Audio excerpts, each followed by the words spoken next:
일단 저희 2019년도에 8대8이 정식으로 돼서 2년 정도 8대8로 이제 아이들 훈련을 하고 경기를 해봤는데, 일단 11대 11과 가장 큰 차이점이라고 하면은 한 세 가지 정도로 정리가 될 것 같은데요.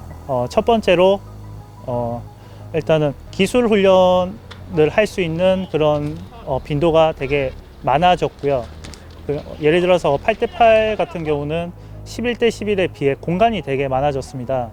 공간이 많다 보니까 한 명만 제껴낼 수 있는 능력이 있으면은 바로 골 찬스와 연결이 되더라고요.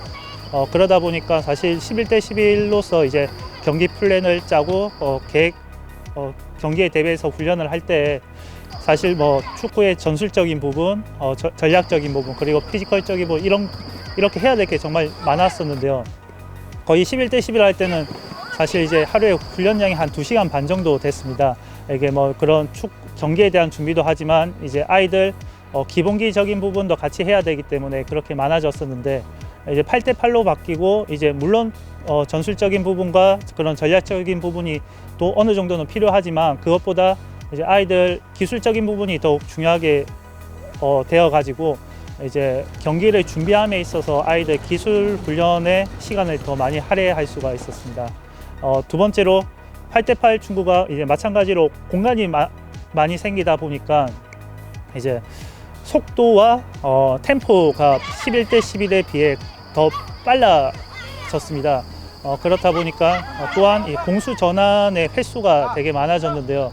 그러니까 지금 현대 축구와 비교했을 때도 현대 축구가 속도와 템포 그리고 공수 전환이 자주 이제 많이 이루어지기 때문에 이게 8대8로서 그런 사항을 아이들에게 그런 사항을 노출시키면은 아이들이 공을 뺏겼을 때 그리고 공을 뺏었을 때 어떻게 상황 인식을 하고 경기를 풀어나가는지 도움이 될 것 같습니다.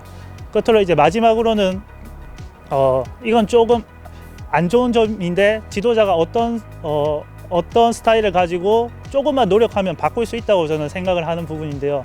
피지컬적인 부분입니다. 이제 11대 11 같은 경우는 커버할 수 있는 거리라든지 뭐 밀집 수비 등 해서 공간이 많이 없기 때문에 피지컬이 크고 빠르고 힘 있는 선수도 어느 정도 막을 수가 있었어요. 그런데 이제 8대8로 바뀌다 보니까 공간이 많아지기 때문에 그런 아이들이 더욱 유리한 상황이 됩니다. 그러니까 이런 거 같은 경우도 사실 뭐 초등학교 때 피지컬로 이용해서 치고 달리거나 침투를 해서 스루패스나 아니면 킥을 때린다든지 그렇게 하면 이 아이가 당장은 이제 자기가 가지고 있는 피지컬적인 부분을 할 수는 있겠지만 그게 나중에 중학교, 고등학교 가서 이 아이가 나중에 성장이 안 됐을 때 좀 이게 힘든 부분이 생길 수도 있기 때문에 그런 아이들이 자기가 가지고 있는 스피드는 어디 도망가는 게 아니기 때문에 그걸 이용하는 것도 물론 하겠지만 그것보다는 좀 내려와 가지고 뭐 축구를 잘할 수 있게끔 상황 인식을 한 다음에 뭐 스루 패스도 넣을 수 있고 여러 가지 이렇게 축구를 플레이를 좀 하는 방법도 가미시켜 가지고 지도를 하면은 애들이 나중에 더 경쟁력 있는 선수가 될 것 같습니다. 크게 이렇게 세 가지가 11대 11 축구를 제가 하다가 2년 뒤부터 이제 지금까지 8대8 축구를 하면서 좀 바뀐 점인 것 같습니다. 제가 지도를 하면서 유소년 축구에 이제 11대 11도 경험을 하고 8대8도 경험을 해봤는데요. 11대 11은 우선 조금 성인 축구에 비슷한 형태로 경기가 운영이 되다 보니까 좀 틀에 이렇게 좀 갖춰져 있는 정형적인 좀 패스 플레이나 어떤 득점을 할 때도 그 창의성에 대한 부분들이 조금 많이 부족했었는데 8대8을 하다 보면 그 공격수, 수비수 이렇게 자연스럽게 위치도 변화가 되고 또 빨리 경기가 진행되고 1대1 상황이 많이 발생되다 보니까 사실 그 성인 축구와는 좀 다른 유형의 축구를 이제 계속 접하게 되더라고요.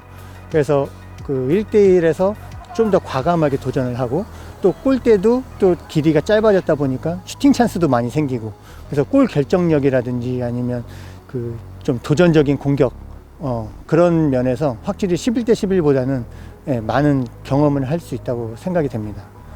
그리고 일단 체력적으로도 좁은 공간에서 많이 뛰다 보니까 볼 터치가 많아지고 또 빠른 공수 전환이 이루어지다 보니까 쉴 시간이 많이 없어요. 휴식 시간이. 그래서 자연적으로 체력 훈련을 하지 않아도 충분히 그 경기장 안에서 그 축구에 필요한 요소들을 충분히 채울 수가 있고요. 그리고 많은 뭐 세트피스나 어떤 쉬는 시간들이 많이 없다 보니까 경기를 좀 더 재밌게 즐겁게 좀 할 수 있죠.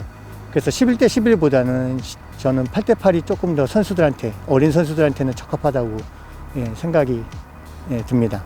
일단 경기 인원 숫자도 줄고 경기장 규모도 적은데 일단 아이들한테 다양한 그 패스와 또 드리블을 할 수 있는 기회, 또 가장 중요한 1대1 기술을 할 수 있는 기회가 많아짐으로써 아이들이 자신감 있게 필드에서 플레이를 할 수 있다는 게 가장 큰 장점이고요. 또 전술적으로 보면은 아무래도 공간 활용할 수 있는 기회도 많아지고, 그다음에 공수전하고 경기 속도가 굉장히 빨라지기 때문에 아이들이 생각을 또 많이 해야 되고, 또 팀원끼리 다양하게 얘기도 필드에서 많이 해야 되기 때문에 아이들이 생각하면서 축구하는 그런 플레이가 많아진 거를 장점으로 볼 수 있습니다. 일단 좋은 점을 먼저 말씀드리면은, 사실 뭐 경기장에 나가서 지고 싶은 지도자는 저는 없다고 생각을 합니다. 저 또한 이제 훈련도 열심히 뭐 지도를 하겠지만 경기장에 가면은 스포츠 세계가 사실 그런 거라서 저도 이기고 싶은데 아이들이 제 뜻대로 안 따라주고 그렇게 하다 보니까 저도 이제 화를 낸 적도 있고 좀 다그친 적도 있습니다. 근데 11대 11을 할 때는 사실 그렇게 함으로 해서 애들이 열심히는 뛰어요. 열심히 뛰고 골도 많이는 안 먹지만 그렇게 하다 보니까 지도자가 이제 시키는 대로 그렇게 움직이니까 창의적인 플레이가 조금 제한이 되는 것 같더라고요. 골이 많이 안 터진다고 해야 되나? 그런 부분이 있었는데, 이제 처음에는 긴가민가하고 이제 시작을 한번 해봤는데 애들의 경기를 풀어가는 면에 있어서는 확실하게 좀 더 자기가 하고 싶은 플레이, 창의적인 플레이가 나오는 빈도가 높아진 것은 같습니다. 좀 아쉬운 점은 이게 어느 정도 수준이 올라와 있는 아이 같은 경우는 기본이 돼 있는 상황에서는 그런 창의적인 플레이가 나오는데 초등학교 같은 경우는 축구를 좀 일찍 시작한 친구도 있고 늦게 시작한 친구도 있다 보니까 이게 기량 차이가 되게 갭이 크다 보니까 그런 부분에 있어서 이 코칭을 들어가야 되는 상황인데 그때 이제 코칭을 못하는 거에 대해서 좀 아쉬운 점이 있긴 있습니다. 예. 이게 좀 상대성에 따라서 좀 다른데요. 만약에 그 상대 팀이 조금 전력이 좀 약하면 충분히 빌드업을 하는데 문제가 없어요. 근데 어느 정도 좀 실력이 비슷한 팀들은 빌드업 하기가 상당히 힘들었거든요. 근데 첫 해 같은 경우에는 그 페널티 에어리 안에 이제 저희 팀 그 공격수가 들어가지 못하다 보니까 그 빌드업 하는데 상당히 이제 좀 힘들었죠. 그래서 그때는 어쩔 수 없이 조금 정형화해서 좀 패턴을 만들 수밖에 없었는데, 이제 올해 들어서 그 페널티 에어리어 안에 우리 선수들이 이제 들어가서 이제 빌드업을 하다 보니까 그런 점은 충분히 지금 많이 해소가 된 상황이고요. 또 패스로 가능하면 앞으로 전진을 하고 가능하면 드리블로 전진을 하려고 노력을 하다 보니까 자연스럽게 이제 선수들도 뭔가 이 회피하는 패스보다는 자꾸 도전적으로, 그래서 자꾸 수비 등 뒤에서 이제 좀 받으려고 노력하고 자꾸 수비수가 좀 어떻게 하면 좀 곤란하게 만들지 자꾸 생각하게 되고, 그런 쪽으로 계속 유소년 시기에 계속 배우다 보면 자연적으로 성인이 돼서도 좀 공격적인 성향과 그다음에 수비수를 이제 상대했을 때 그런 어떤 방법들 유연하게 대처할 수 있다고 생각이 들거든요. 그래서 이 빌드업 자체가 꼭 패스로 해야 된다, 드리블로 해야 된다 그런 걸 넘어서 그냥 조금 그 상대에 따라서 뭔가 자기가 할 수 있는 그런 방법들을 찾아내는 게 유소년 시기에 중요하다고 생각합니다.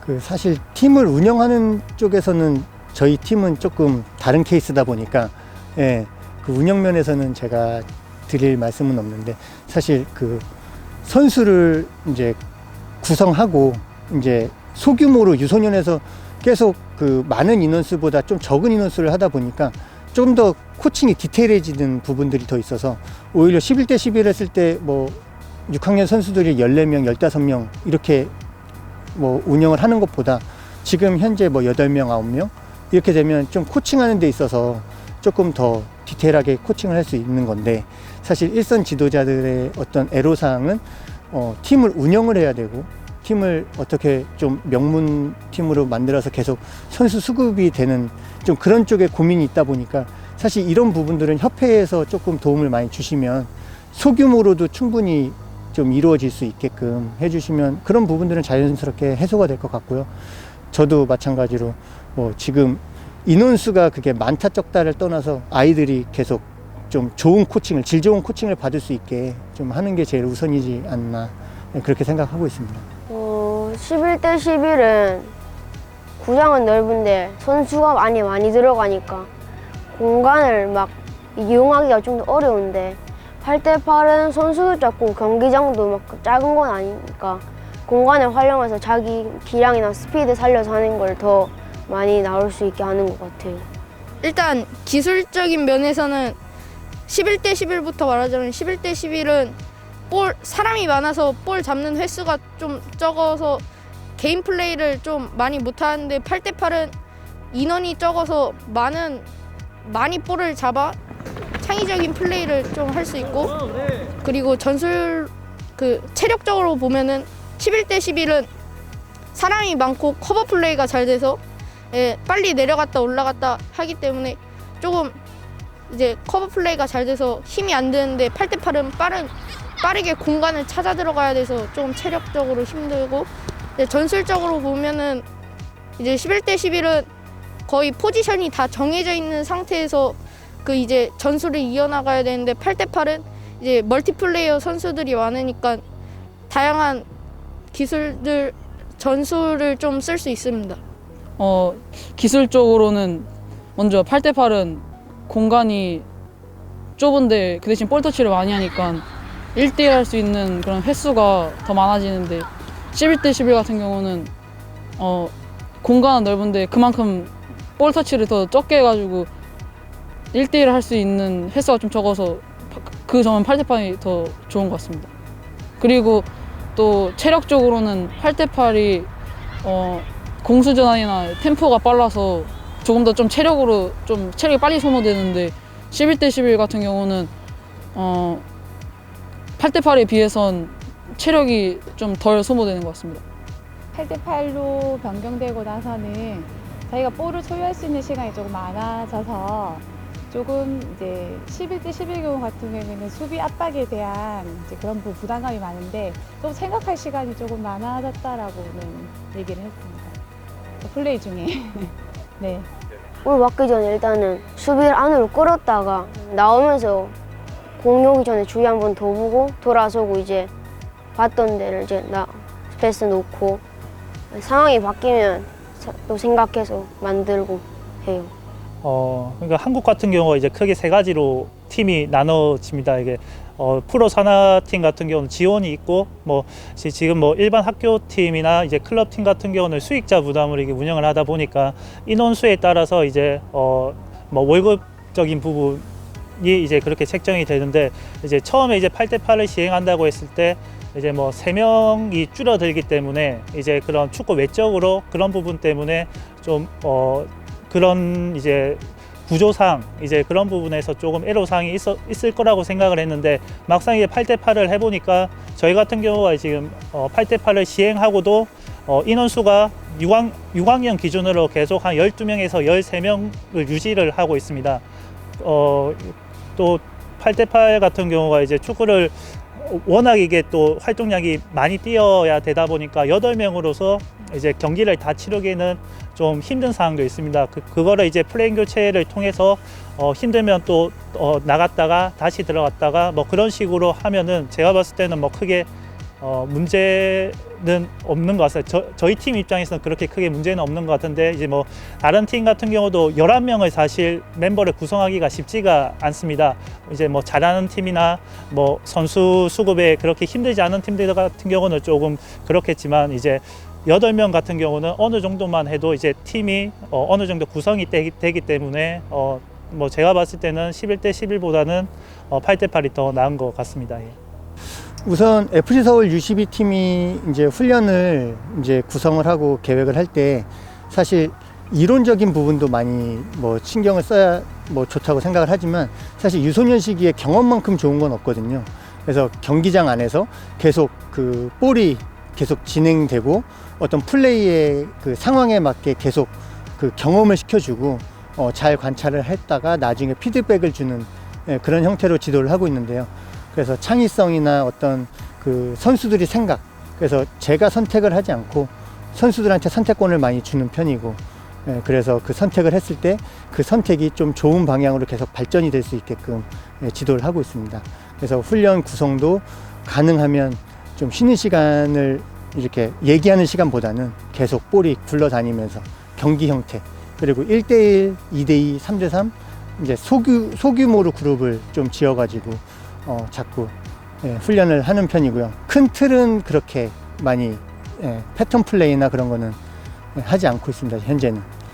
8대8을 시행하는 취지도 저도 충분히 동의를 합니다. 사실 처음에 8대8을 시행한다고 했을 때 저는 조금 사실 부정적으로 사실 처음에는 생각을 했습니다. 기존에 했던 것들도 있고 11인제 축구를 하면서도 좋은 기술을 가진 선수를 배출할 수 있다고 생각을 했는데 8대8을 하면서 물론 이게 기술적인 부분이라든지 이런 부분은 도움은 되는 거는 사실이지만 이제 규칙 부분에 대해서 제가 좀 한 말씀 드리자면은 이제 뭐 코칭 하프라인에 볼킥을 넘기지 못한다. 골킥이나 골키퍼가 공을 던져서 하프라인을 못 넘기는 룰에 대해서는 사실 뭐 뻥축구를 제한하기 위해서 그런 룰이 생겼는데 이제 뻥축구와는 무관하게 하나의 예를 들어서 저희가 며칠 전에 주말리그 경기를 할 때도 골키퍼가 볼을 잡기 전에 미리 줄 곳을 보고 볼을 잡고 역습 상황에서 바로 공을 던졌는데 그게 터치가 되지 않고 하프라인을 바운드가 한 2번, 3번 돼서 넘겼다는 이유로 이제 그게 파울이 하프라인 룰을 어겨서 파울이 된 적이 있습니다. 그때 볼을 받을 당시에 저희 팀 선수가 상황을 인식을 하고 그대로 스피드를 살려가지고 역습 상황으로 아주 좋은 플레이로 돌아서 가지고 플레이를 했는데 그게 파울이 되니까 이거는 뻥축구도 아니고 전략에 의해 가지고 아이가 좋은 선택을 해서 그런 상황이 됐는데 파울이 되니까 되게 좀 이거는 취지와는 좀 맞지 않은 생각이 좀 들더라고요. 이제 그런 부분에 대해서 조금 룰을 물론 그냥 킥을 한 번에 넘기는 거는 이제 제한이 되겠지만 바운드가 목적에 의해서 바운드가 한 번 내지 2번이 되고 넘기는 거는 그대로 인플레이를 시키는 게 지금 현대 축구와 비교했을 때도 이제 흐름을 끊지 않고 속도 있게끔 하는 거는 그게 제가 봤을 때는 좀 보완이 좀 필요한 것 같습니다. 그런 부분은. 예. 일단 저희 팀은 사실 부족한 거는 없지만 이제 다른 클럽들의 애로사항을 들어보면 운동장 확보가 사실 제일 많이 고민하고 있더라고요. 그래서 그 안정적인 훈련 장소 확보를 좀 협회에서 조금 해주시면 너무 감사할 것 같고, 그다음에 또 뭐 주말 리그도 좋지만 좀 평일에도 그 주말 리그를 조금 다른 형태로 좀 발전을 시켜서 주말에도 좀 지도자들도 가족들하고도 좀 보낼 수 있고, 그러니까 이게 뭐 주말에만 하는 거다, 뭐 평일에만 하는 거다 이렇게 정하지 않고 뭔가 서로의 이제 좀 균형을 잘 맞춰서 좀 진행해 나가면 지도자들도 스트레스가 없어야지 좋은 코칭을 하는 거고, 또 선수들도 좋은 환경에서 계속 좋은 지도를 받으려면 뭔가 양쪽이 다 도와줘야 된다고 생각합니다. 그래서 지도자들의 그런 처우 개선이라든지 어떤 그 훈련 장소, 그다음에 훈련에만 그 교육에만 조금 집중할 수 있는 분위기가 잘 이루어지게끔 협회에서 조금 더 인프라를 좀 만들어 주시고 그렇게 하면 더 좋아질 것 같습니다.